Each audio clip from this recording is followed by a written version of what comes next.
Boa noite, colegas. Vamos entrando aí. Hoje teremos um tema. Andréia, Joyce, boa noite. Estão me ouvindo bem? Hoje a gente tem aí uma convidada especial para conversar um pouquinho aqui sobre um tema, com a gente sobre um tema muito relevante para quem é advogado, ainda está na graduação, mas tem a intenção aí de seguir a vida acadêmica. A doutora Betânia já está aqui com a gente. Olá, Luciana, vamos marcar nossa live. Todo mundo que está entrando, deixa eu convidar a minha convidada, né? E vou fixar o tema aqui também para o pessoal que for entrando já ir sabendo do que a gente vai falar, né? Então, aí sobre passos iniciais para a pesquisa acadêmica. Oi, Sara! Gente, vocês estão me ouvindo bem? Digam aí para eu saber se tá todo mundo me escutando. Deixa eu fixar aqui o tema. Eita! Aí, fixei. Pronto. Deixa eu aceitar aqui minha convidada. Tá me ouvindo bem? Oi, Gil! A Gil tá sumida. E hoje a gente vai falar. Oi, tia Cecília, familiares aqui presentes. Estão me ouvindo bem? Gil, hoje a gente vai falar de um tema que talvez seja relevante também para você que ainda está aí na graduação. Aí, ó, Betânia, aceitei. Vamos ver se vai agora. Vão mandando corações aqui, chegando para outros colegas. Betânia, deixa eu mandar de novo, solicitação aqui. Vamos me falando também de qual cidade. Aí! Agora foi, deu erro 3 vezes. Então eu vi, pareceu recusou. Eu falei, ela não quer falar comigo. E aí, tudo bem? Tudo jóia, e você? Tudo. Onde você tá? Você tá em Araxá? Você tá em Ribeirão? Tô em Sacramento, Em Minas. Minha família é Sacramento. daqui. Ah. Betânia, muito obrigada por ter aceitado o convite para a gente falar sobre esse tema. Eu e a Betânia, a gente vem debatendo aí esse tema, né, ao longo dessas 2 últimas semanas, porque ela também vai ministrar um curso sobre o assunto. E eu falei, uai, vamos fazer uma live sobre isso, né? Tem tanta gente que me pergunta com relação à pesquisa científica, gosta de investir nessa área, gosta de escrever artigo, é uma coisa que eu sempre falo que contribui muito para não só a vida acadêmica, né, Betânia, mas também para a gente produzir um conteúdo, a gente estudar, né, falar que a gente sabe sobre determinado assunto, conhecer determinado assunto. Aí eu Uhum. falei, e outra coisa, tem muita gente que dentro da advocacia gosta de investir em mestrado, doutorado, que eu também acho relevante, e às vezes fica um pouco perdido. Aí eu falei, então a Betânia é a melhor pessoa. Então, Obrigada pessoal, pelo ó, convite. apresentando aí a doutora Betânia, ela é advogada, professora, e ela atua aí ministrando aulas e postando também conteúdo nesse sentido, para quem quer iniciar na vida, na área da pesquisa acadêmica. Acertei? Isso aí, Obrigada por participar aqui com a gente. imagina. Obrigada a você pelo espaço. Bom, gente, boa noite. Como a Manu já me apresentou, né? Meu nome é Betânia. Eu sou pós-graduanda em Direito das Mulheres, sou pós-graduada em Ciências Criminais e já vem um tempinho que eu tenho investido aí nessa área de pesquisa, né? Tenho interesse em fazer mestrado, estou prestando processo seletivo, já estou com um projeto pronto, só falta o povo me aceitar e deixar entrar. Querer, né? Ai, é difícil, é muito concorrido os processos seletivos, assim, exige uma preparação muito grande, por isso que eu acho muito importante a gente falar sobre esse assunto hoje. Sim. Então, gente, para iniciar, né, em relação ao nosso tema de hoje, que é os primeiros passos na pesquisa. Para quem está nos acompanhando e ainda está na graduação a gente tem um acesso assim mais fácil, né? As oportunidades são tão mais fáceis ali.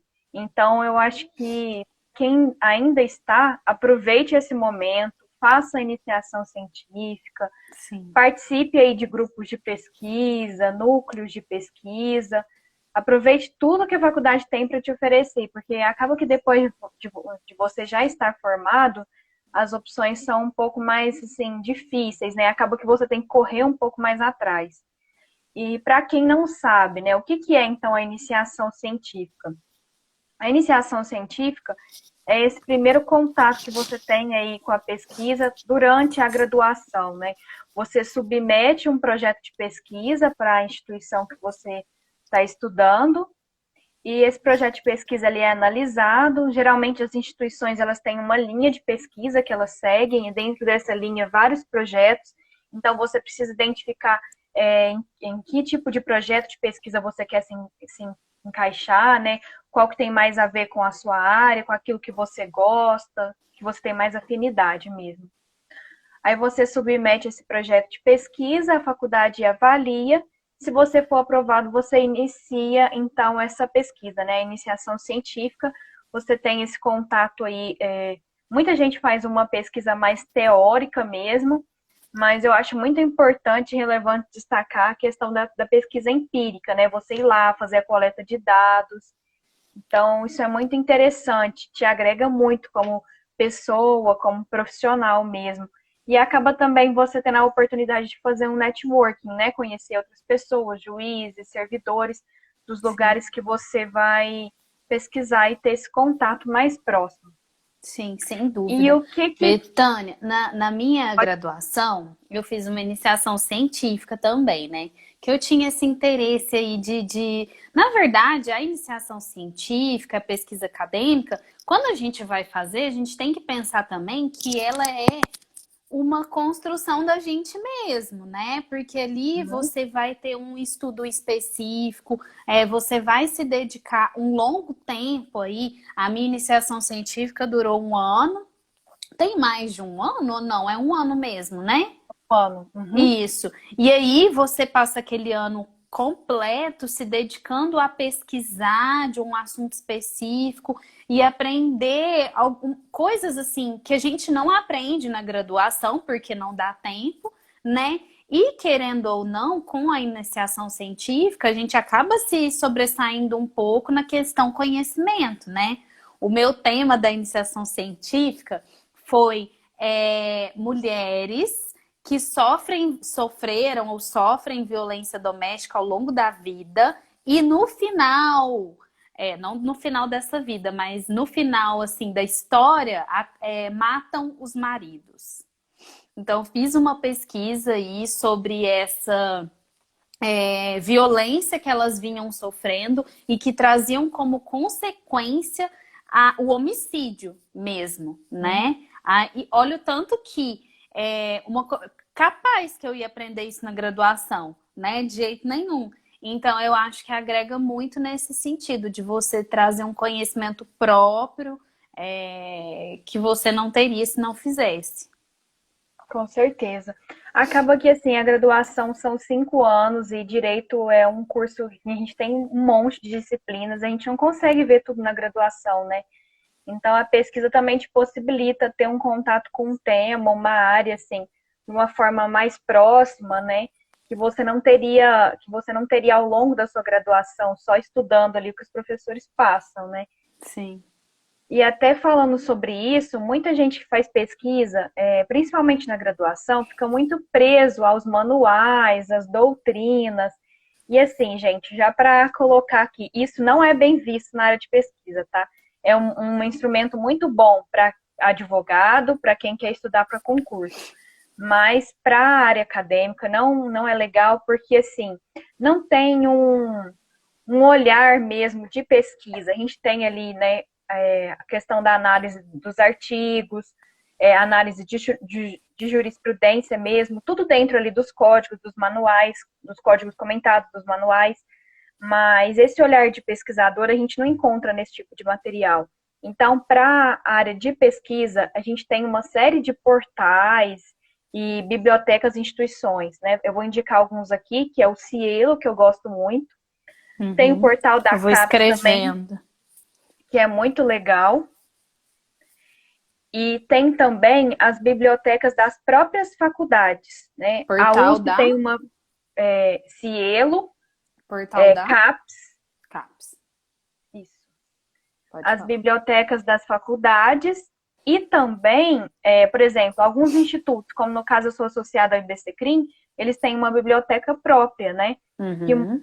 assim, uma grande parte do acervo é digital, apesar da gente ter alguns livros físicos lá, mas o benefício do associado também, ele consegue ter acesso a alguns trechos de materiais físicos. Então, também para quem quer seguir pesquisa na área criminal, eu deixo essa dica aqui que é muito relevante, porque tem uma gama assim, de E materiais tem mesmo. incríveis. É. Eu sempre uso assim para escrever algum artigo, quando eu quero fazer alguma coisa assim mais específica.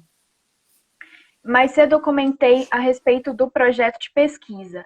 Gente, é importante falar que ele tem uma estrutura assim básica que deve ser seguida, né? Isso muda muito de uma instituição para outra.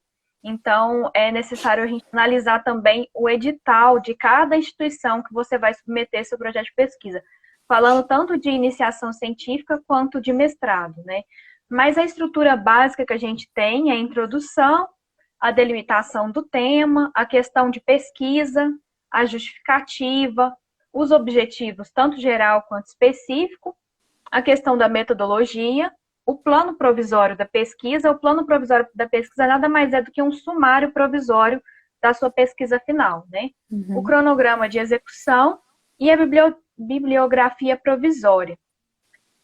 Muita gente tem dificuldade em diferenciar o que é a delimitação do tema e o que é a questão de pesquisa.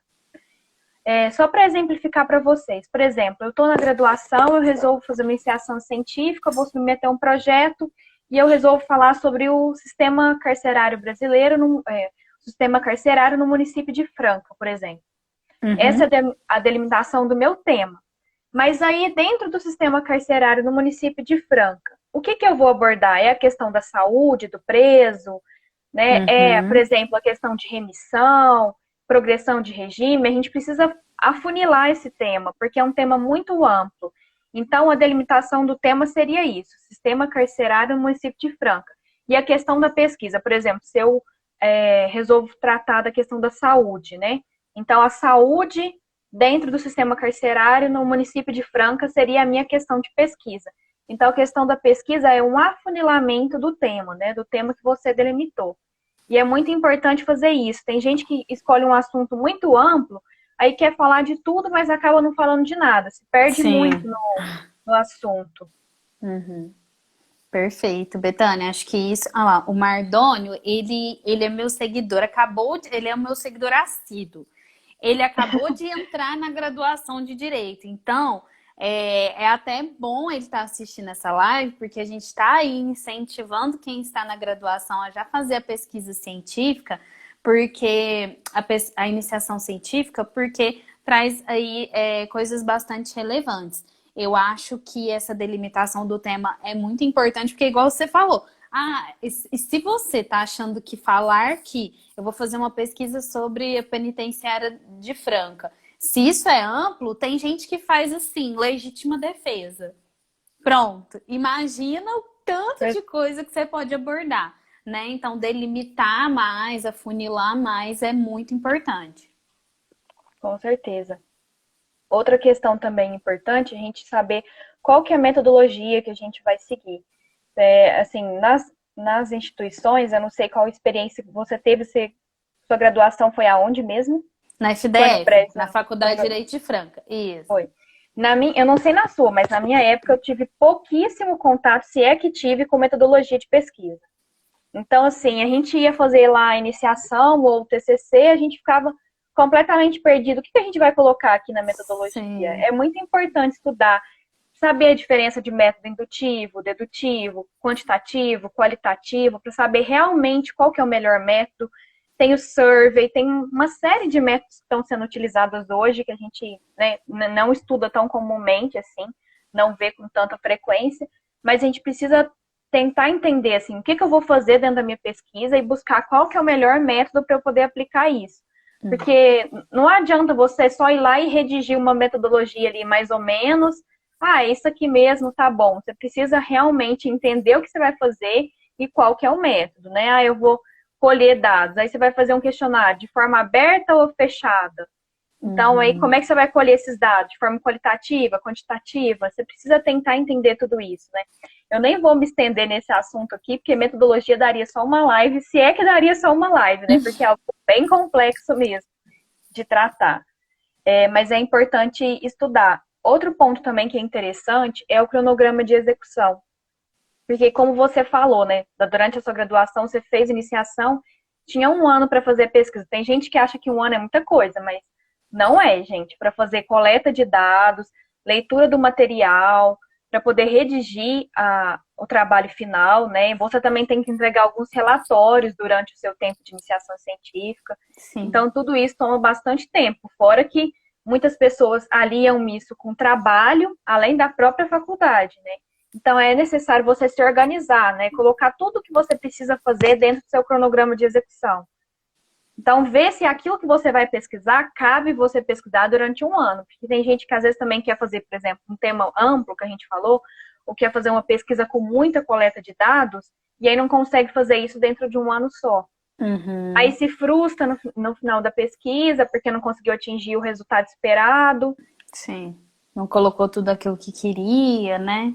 Exatamente. Perfeito. Eu falo que quando eu fazia, eu me programei para fazer coisas mensais, né? Uhum. Então, inclusive, meus relatórios eram mensais. E aí eu me programei também para fazer coisas mensais. Então, no primeiro mês você já vai ter finalizado ali, sei lá, vamos colocar uma introdução. No segundo mês você já vai ter iniciado o seu primeiro capítulo. E aí, nesses meses, você também vai colocando, igual você falou, a coleta de dados, ou se eu precisar fazer uma visita, entrar em contato com o diretor da penitenciária, por exemplo, nesse tema aqui que a gente está tratando. Então, eu colocava um foco mensal até o mês 12, né? E ia cumprindo para poder garantir de no final, igual você falou, você ter um resultado aí acessível, aquilo pelo menos que você tentou aí conseguir, né?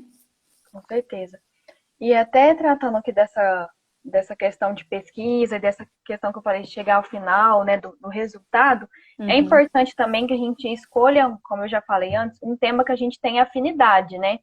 Que seja algo que nos incomode. Por exemplo, durante a minha graduação, eu tive a oportunidade de fazer estágio numa vara de infância e juventude.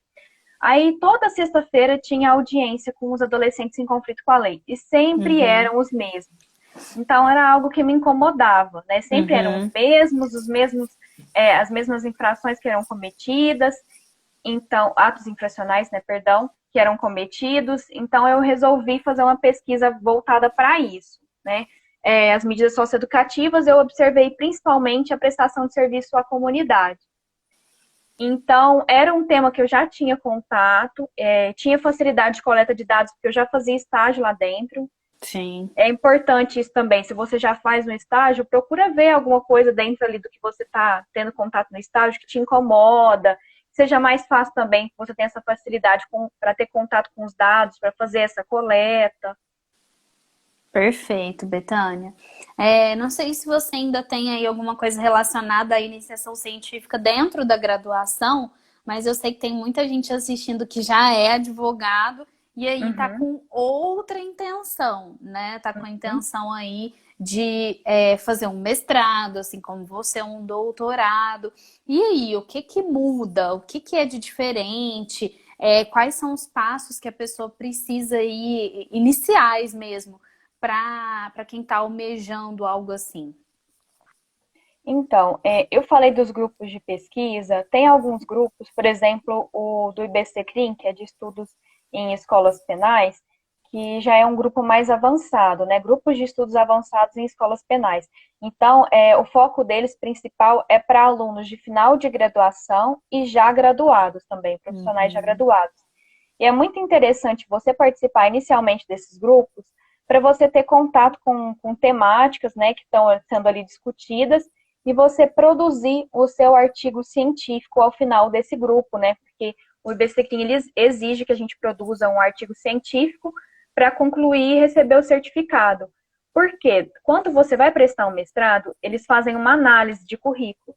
E eles vão dar preferência para uma pessoa que já tem afinidade com a questão acadêmica. Então, você chegando lá com um currículo, com um artigo já publicado, participando de grupo de pesquisa, seu currículo vai ser visto com bons olhos, né, digamos assim. Então, é importante a gente participar desses grupos. Na época que eu fiz, eu me inscrevi sobre a estigmatização do negro como delinquente no sistema carcerário brasileiro. Foi, assim, um tema bem legal, eu consegui fazer a publicação na própria revista do IBC Crim. Legal. Então, é importante a gente já chegar, assim, com um certo preparo. Não adianta ir só com a cara e com a coragem. A proficiência também, assim, é um requisito que elimina muita gente. Então, algo que eu recomendo é, quando você for prestar o processo seletivo, quando você, assim, começar a pensar, né, a prestar, olha o edital, o último edital que tem, vejam o que eles pedem. Então, já faz a prova de proficiência antes e chega com a prova pronta para você eliminar essa etapa. Já vai desenhando o seu projeto de pesquisa, porque geralmente, dentro do processo seletivo, eu estou passando por um agora da FDRP, né? O resultado final da prova de conhecimentos específicos que eu prestei sai agora dia 15 de julho. E eu tenho que entregar meu projeto até dia 17. Em 2 dias, dá para fazer um projeto de pesquisa bom? De jeito Não dá, nenhum. Então, assim, é um projeto que eu construí no ano passado, que eu fui aprimorando ao longo dos processos seletivos que eu prestei, passei para alguns professores e amigos lerem, e também fui trocando uma ideia com pessoas que são especialistas na área que eu estou, né, escrevendo o meu projeto de pesquisa. Então, ele já está pronto. Eu passei na prova, antes, já né? tenho que já está pronto para enviar. Então, a gente tem que ler o edital e já chegar pronto mesmo para as etapas, já ter um certificado de proficiência de línguas, né? Algumas instituições aceitam o espanhol, mas a maioria delas não. Então, é inglês, francês, geralmente, italiano e alemão, que são as línguas mais comuns, né? De certificado de proficiência, de exigência aí. E essa prova de conhecimentos específicos que eu comentei agora, o que geralmente é, assim, como funciona? Lá na USP, a linha deles é Estado Democrático de Direito, mais voltado para essa área. Só que dentro dessa linha de pesquisa, tem 4 projetos. O meu projeto que eu escolhi é Acesso à Justiça e Desigualdades. Então, eles passam uma bibliografia, a gente tem que fazer uma leitura daquela bibliografia, não são bibliografias curtas. Um dos textos do meu projeto tinha 150 páginas. Então, assim, quando você resolve prestar, você também tem que ter um preparo de tempo e se organizar muito bem com o seu tempo para isso. Senão então, era um fica. texto... Senão não faz nada, né? Exatamente. Era um texto de 150 páginas e um outro artigo de 15. E aí eles pedem para você escrever um ensaio acadêmico, uma redação relacionando aquela bibliografia. Geralmente, eles colocam uma questão, né, traz um trecho de uma das obras ou das 2 obras e pede para você correlacionar aquilo com a linha do projeto de pesquisa e com a questão que eles colocam embaixo. Então, assim, você precisa construir todo um material. O que eu resolvi fazer nessa prova? Geralmente eu não fazia isso. Eu lia os materiais, estudava, fazia resumo, mas eu resolvi montar um texto de rascunho, né? Para eu poder já ter mais ou menos uma ideia estruturada na minha cabeça do que eu ia abordar. Eu achei que ficou muito mais fácil esse ano, assim, fazer dessa forma, do que se eu tivesse só estudado e ido fazer a prova e visto lá na hora como é que ia ser. Então, eu estruturei um texto antes. Geralmente, quem presta mestrado também já tem esse costume de fazer uns rascunhos de redações sobre as várias possibilidades de tema, porque tem instituições que sorteiam temas na hora da prova. Então, o pessoal já prepara, tipo, 4, 5, 6 redações, dependendo de possíveis temas que tem, e já deixa mais ou menos isso montado. Não que você vai copiar aquela redação que você já tenha, mas como você já estruturou todo um texto antes, você chega muito mais bem preparado, né, para prestar o processo seletivo, fazer essa prova. Pelo menos já houve uma reflexão inicial sobre aquele tema, né? Você não chega lá de surpresa e, nossa, agora eu tenho que demorar 10 minutos ainda para eu pensar qual que é o lado que eu vou abordar desse tema. Enfim, quando você já pelo menos esboçou ali antes, você já chega mais focado, bem preparado. Sim. E o programa de mestrado, né, o processo seletivo, ele assim, é bem extenso, né, muito longo. Então, Por isso que eu falei que é importante a gente já estar com algumas coisas prontas, né? Porque além dessa prova de proficiência, da questão da prova de conhecimentos específicos, geralmente a gente tem uma etapa ou de entrevista ou da banca do projeto de pesquisa. Então é como se você passasse por uma banca de TCC de novo. Eles fazem uma série de perguntas sobre o seu projeto de pesquisa para poder ver se você está aplicando a metodologia correta diante daquilo que você quer pesquisar, da forma como você quer desenvolver seu trabalho, se os seus objetivos estão ok, se assim é plausível de desenvolver aquela pesquisa, aquele trabalho. Geralmente também tem, quando não tem essa banca, né, tem uma entrevista sobre sua disponibilidade de tempo para fazer pesquisa, sobre o seu interesse, de onde surgiu o interesse. Eles perguntam sobre alguns pontos específicos do seu currículo, de experiências que você teve ao longo da sua carreira, né, tanto durante a graduação como depois disso. E essa análise de currículo mesmo, né? Então, há uma pontuação específica. Por isso que é importante participar de grupo de pesquisa, já ter artigo escrito, publicado, participar de eventos, né, da área do direito, é muito importante também. Você meio que. Quem tem essa intenção, desde lá da graduação, meio que tem que construir um currículo acadêmico, né? Então, o que você está falando, frequentar aí eventos jurídicos, congressos jurídicos, não deve ser só quando a gente está na graduação e quer conseguir hora-aula para o final para quando for para a formatura, né? É verdade. A intenção de quem quer seguir a área acadêmica, quem tem essa intenção tem que se esforçar muito para conseguir construir esse currículo, né? E ao longo da graduação é uma ótima oportunidade, porque depois que você já está formado, é corrida contra o tempo, né? Então, essa questão de ter artigos publicados, eu sempre falo aqui, Betânia, que isso é relevante até para a nossa advocacia, né? Porque você faz uma pesquisa, você se interessa por aquele assunto, e aí são coisas que você pode oferecer até para o seu cliente, como um extra, né? Quando o seu cliente senta na sua mesa e, por exemplo, estou sendo processado pelo crime de estelionato. E aí você nunca teve um processo de estelionato no seu escritório. É o momento de você falar para ele, nossa, eu já escrevi um artigo sobre isso. Até para o seu próprio cliente ficar assim, nossa, essa advogada, esse advogado tem interesse pela área, pesquisou aquele assunto, tem conhecimento técnico sobre aquilo. Então, a área acadêmica, ela é relevante em todos os sentidos, né? Para nós mesmos agregarmos o nosso próprio conhecimento, né? E fazer o nosso currículo profissional em geral, né? E a gente sabe que aí os examinadores também vão ficar atentos a isso, né? Sim. Uma dica que eu deixo aqui para quem tem interesse, e às vezes está um pouco perdido, fala, mas como é que funciona esse ambiente acadêmico? Faça uma disciplina como aluno especial. Eu tive a oportunidade no semestre passado de fazer uma disciplina na USP de Ribeirão Preto com a professora Fabiana Severi, que é justamente nessa questão de acesso à justiça e desigualdade. A disciplina dela é o carro-chefe, digamos assim, né, a principal disciplina lá do mestrado, nesse projeto de pesquisa. E também tive a oportunidade de fazer uma disciplina na Unesp de Franca, no mestrado de Planejamento e Análise de Políticas Públicas, sobre oficina de projetos. Foi muito bacana, que tá até me agregando para um projeto que eu estou desenvolvendo agora. Então, assim, às vezes a gente faz e fala, mas aí depois o que eu vou fazer com esse tipo de conhecimento se eu resolver não seguir a carreira acadêmica? Sempre dá para você aproveitar. Que isso, com certeza, sem dúvida. Sempre dá para você aproveitar alguma coisa. Então, com certeza. Muito relevante. Além de você ter uma oportunidade de fazer uma aproximação com a instituição e com o próprio professor, né? Se você quer indicar ele depois como um provável orientador e tudo, você já teve um contato prévio com ele já te conheceu a forma como você trabalha, como você escreve, produz. Então, é muito importante, realmente. Ótima dica, Betânia.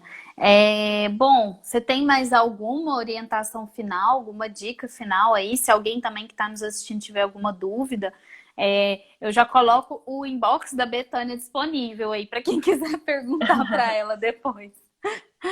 Tô Eu acho brincando. assim que de forma geral era isso mesmo que eu tinha assim de importante para passar. Acho que o pessoal agora que quiser fazer algum tipo de pergunta, né, tiver alguma dúvida, pode Sim, ir perguntar aqui ou me sim. chamar depois também no direct. Eu também me coloco à disposição aí para quem tiver alguma dúvida. Acho que, assim, para a gente concluir, é essencial, como eu já falei, essa questão da produção de artigos, essa questão da pesquisa. E eu acho, assim, que é muito importante. A gente vê, infelizmente, muito advogado, a verdade é que é raso, né? Porque quando a gente está tratando de clientes, de experiência na profissão, a gente precisa se aprofundar naqueles temas em que a gente quer atuar. Né? Então a gente precisa correr atrás de uma especialização. Muita gente me pergunta aqui sempre, que eu abro a caixinha e me pergunta assim: devo fazer uma pós-graduação para conquistar o meu cliente, não sei o quê. Não é essa a questão. A questão é você saber se você quer se aprofundar, se você quer colocar isso no seu currículo. O seu cliente ele não vai ficar botando, digitando aqui para saber seu Lattes, para saber se você tem ou não pós-graduação, enfim. Isso é para nós mesmos, né? Para o nosso conhecimento próprio, para você Verdade. conseguir oferecer para o seu cliente soluções que você vai ter aprendido por meio dos livros, por meio das especializações, por meio do mestrado, enfim, né? Então, eu vejo muito, é assim que a gente se sobressai, né? Todo mundo, como é que eu vou me sobressair no mercado? Tá saturado? Tá saturado desses advogados que não têm interesse em aprofundar, né? Não tem interesse em fazer um estudo mais detalhado de situações específicas, se especializar numa área só dentro da advocacia.